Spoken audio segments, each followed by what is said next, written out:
Bienvenidos al curso de yoga con lesiones. ¿En qué consiste el yoga con lesiones?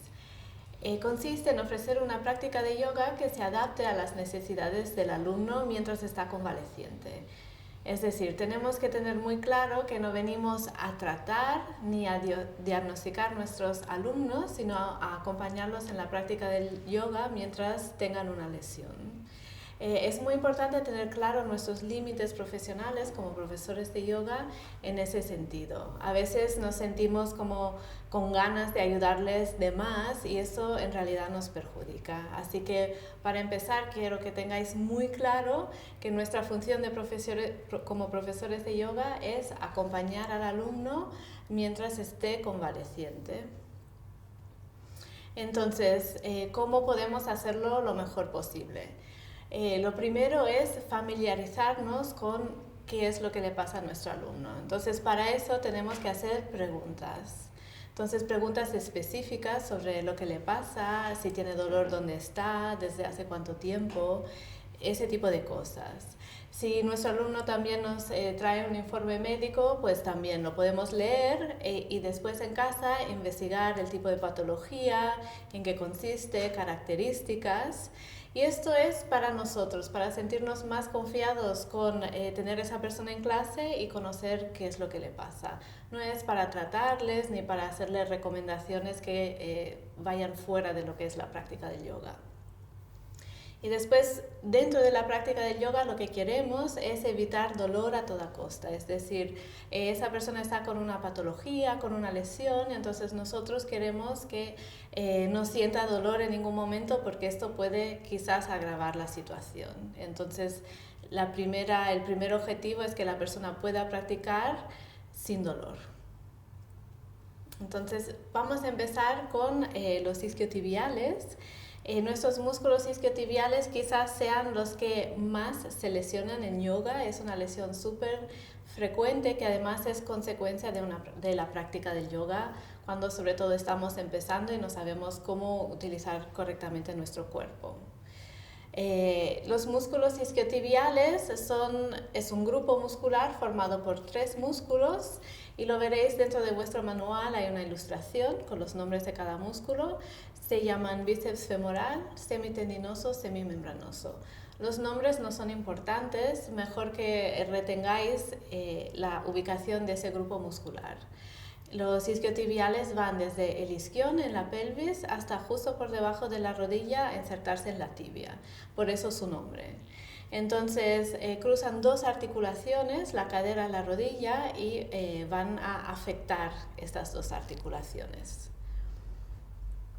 Entonces cuando sobreestiramos los isquiotibiales, eso se llama un tirón de isquios y como he dicho antes, pues es la lesión más común en el yoga y se debe a un sobreestiramiento del músculo en su porción tendinosa. Es decir, los tendones musculares son las extremidades del músculo que insertan el músculo en el hueso. Así que los sitios donde se crea la lesión y donde tendremos dolor es cerca del isquión o cerca de la rodilla. Entonces esto es debido a un sobreestiramiento de las fibras que forman parte del tendón. Se han sobreestirado y se tienen que reparar y esto tarda su tiempo. Los síntomas del tirón de isquiotibial son dolor cerca del isquión o cerca de la rodilla en los 2 sitios, es decir, en los extremos de los músculos. Y como regla general queremos evitar siempre dolor cerca de cualquier articulación. Si tenemos dolor en o cerca de una articulación significa que estamos haciendo algo mal. Cuando ejercitamos un músculo queremos sentir que lo estamos trabajando en su parte carnosa, en la parte donde están todas las fibras musculares, no cerca de los extremos. Entonces, otros síntomas del tirón de isquiotibial, bueno, un síntoma que el que ha tenido esa lesión se lo sabe muy bien, es rigidez y dolor al ejecutar un movimiento de flexión de cadera. Es decir, si estamos de pie y nos doblamos hacia adelante, este movimiento va a causarnos dolor en el isquión, sí, más comúnmente cerca del isquión que cerca de la rodilla. También esa lesión puede causar dolor al ir caminando, al caminar, al estar sentado o incluso tumbados en la cama. Estos son síntomas bastante comunes en un tirón de isquiotibial. No suele ser una lesión para nada grave, no tenemos que preocuparnos, pero sí que nos veremos súper limitados en la práctica del yoga, porque en yoga justamente hacemos muchísimas flexiones hacia adelante y de repente habremos perdido un montón de flexibilidad y todas las flexiones hacia adelante nos serán incómodas. ¿Vale? Entonces, antes de ver cómo vamos a arreglar esto dentro de la práctica del yoga, quiero explicar un poquito las causas. Entonces, la principal causa del tirón de isquios en la práctica del yoga viene por no activar correctamente la musculatura de la pierna. Y eso ocurre porque muchas personas tenemos el mal hábito postural de bloquear las rodillas cuando estamos de pie o sentados con las piernas estiradas. Entonces, bloquear la rodilla, hay que evitar esto a toda costa, sobre todo al principio de la práctica del yoga, porque nos perjudica y nos causa, causa el tirón de isquiotibiales y causa también que los músculos que vamos trabajando de las piernas no se desarrollan de forma bien compensada. Entonces, evitar bloquear la rodilla. Otra cosa a evitar es tirar de los pies con las manos. En yoga también, por querer ir a más, tenemos la tendencia de no trabajar suficiente desde las piernas y sobreutilizar la parte superior del cuerpo, los brazos, para estirar nuestro cuerpo y entrar más a fondo en la postura. Entonces, esto es otra cosa que tenemos que desaprender, y esto se desaprende activando bien las piernas. Después, otras causas que pueden derivar en un tirón de isquios son movimientos bruscos, sobreestirar de repente por un movimiento fuerte, o no calentar el cuerpo suficientemente bien antes de la práctica. La temperatura, tanto la temperatura de uno mismo como la temperatura ambiental, afecta la flexibilidad de los músculos mucho. Los que practicáis yoga ya lo sabéis. Entonces, cuando practicamos yoga, por ejemplo, en un sitio muy caliente como Bikram o Hot Yoga, pues ahí de repente nos sentiremos súper flexibles y puede que sobrepasemos nuestro grado de flexibilidad natural, creando un tirón de isquios. O lo mismo pasa cuando pasamos a un sitio que es muy frío. Si de repente hay un cambio estacional y nuestra sala de yoga es mucho más fría de lo que estamos acostumbrados, al querer ir a nuestro máximo dentro de la postura, puede que forcemos el cuerpo y también nos lesionemos. Así que la temperatura ambiental y estar bien preparados físicamente para la práctica afecta, y es algo que hay que cuidar. Y por último, una causa también de tirón de isquios es un ajuste demasiado forzoso. Hay prácticas de yoga en las que se suele hacer ajustes físicos bastante intensos, y ahí corremos el riesgo también de lesionar a nuestros alumnos. Así que esto también tenemos que vigilarlo, tanto al dar un ajuste como al recibir. No queremos sobrepasar el límite de la flexibilidad de la persona. Entonces, ¿qué pasa en una lesión de isquios? Lo que ocurre es que la parte tendinosa de nuestro músculo isquiotibial, cerca del isquion o cerca de la rodilla, se daña. Entonces, las fibras del tendón son fibras de tejido conectivo que se llama denso y regular, y significa que las mismas fibras de tejido conectivo están dispuestas de forma muy ordenada como una cuerda, ¿vale? Para crear un tendón muy resistente a tensiones axiales, en ese sentido.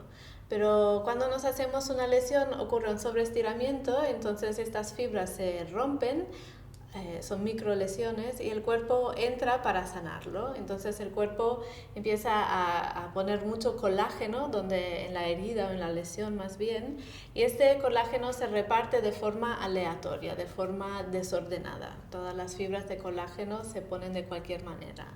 Entonces esto crea un refuerzo que impide sobreestirar el tendón nuevamente, pero también acorta el músculo y resta flexibilidad. Entonces, por eso es súper importante no abandonar la práctica completamente cuando nos hacemos un sobreestiramiento, sino ir practicando de forma menos intensa. Cuando practicamos yoga y creamos unos estiramientos suaves, lo que hacemos es crear tensión axial sobre el músculo y sobre el tendón, y esta información le dice al cuerpo cómo las fibras se tienen que repartir. Entonces las fibras de colágeno pasan de estar como repartidas de forma desordenada a ubicarse de forma ordenada, y así volvemos a recobrar flexibilidad en el músculo y normalizamos de nuevo la situación. Lo que ocurre normalmente es que cuando nos lesionamos hacemos un descanso muy largo y pensamos que vamos a volver al mismo cuerpo que teníamos antes de la lesión, y eso no ocurre. Entonces hay que tener en cuenta pues, que hay que pasar ese proceso de convalecencia y que requiere modificar la práctica con ese fin, con el fin que el músculo vuelva a cobrar su normalidad, que el tendón se repare, que todas las fibras se repartan correctamente. Y la manera de hacer esto es mediante estiramientos suaves. Entonces, cuando practicamos yoga con un tirón de isquiotibiales, nuestra práctica tiene que ser conservadora. Es decir, no vamos a intentar de aumentar el rango de movimiento articular, que es lo que hacemos cuando estamos bien, sino solo queremos movilizar el cuerpo para que el músculo siga activo y se pueda estirar un poquito. Entonces, vamos a tener una práctica conservadora, sobre todo cuando nos vamos a las flexiones hacia adelante. Vamos a vigilar de no ir muy a fondo en las posturas de flexión que sobreestiran el isquiotibial, y vamos también a aprender cómo reeducar nuestro movimiento, es decir, ver cuáles son los errores que han provocado la lesión al principio para que no se vuelva a repetir. Entonces, los errores más comunes que causan un tirón de isquiotibiales suelen ser mantener las piernas muy relajadas durante la práctica, bloquear las rodillas y no activar las piernas. El otro error común es estirar de los pies y también mantener un mal alineamiento corporal. De hecho, el hecho de bloquear las rodillas cambia todo el alineamiento del cuerpo en el yoga, que crea un mal alineamiento, y esto provoca la lesión. Así que realmente lo que tenemos que vigilar antes que nada es lo que estamos haciendo con las rodillas. Y después, mientras hacemos las posturas de yoga, lo que tenemos que tener en cuenta son cómo activamos nuestros músculos. En yoga, durante muchas de las posturas, lo que estamos haciendo es mantener una contracción muscular isométrica. Eso significa que el músculo está contraído, está activo, pero no hay movimiento articular. Entonces hay una gran diferencia entre mantener una postura sin estar presente en el cuerpo de forma pasiva y relajada, normalmente bloqueando las articulaciones, y hacer una postura de yoga que es activa, en la que sí que hay contracción muscular sin movimiento. Entonces, esto también es muy importante a la hora de practicar yoga. Normalmente los principiantes solo hacen la figura con el cuerpo, bloquean las articulaciones y de alguna forma se van de su cuerpo, o la atención se va a otro sitio, mientras lo que queremos estar es presentes y aprender a activar nuestros músculos de manera isométrica. Y ese tipo de estiramiento también se llama estiramiento activo, y nuevamente significa que el músculo está contraído, activo, está en una posición alargada, lo cual crea un estiramiento, pero el hecho de mantener el músculo contraído protege las articulaciones y nos ayuda a que no nos lesionemos. Entonces, normalmente en la práctica del yoga, una de las causas de un tirón de isquios es que no estamos manteniendo la musculatura activa, somos demasiados pasivos en las posturas, y por eso es mucho más fácil sobreestirar los músculos. ¿Vale? Entonces, si practicas un yoga dinámico o incluso un yoga más estático, pero del estilo Hatha Yoga, ahí vas a necesitar utilizar estiramientos activos en todas las posturas. En el siguiente vídeo te voy a mostrar ahora cómo poner en práctica todas estas cosas que hemos estado tocando a lo largo de esta lección. Es decir, cómo mantener las posturas, los músculos activos en la postura, y sobre todo cómo cuidar el alineamiento de la rodilla para no provocar una lesión de isquiotibiales.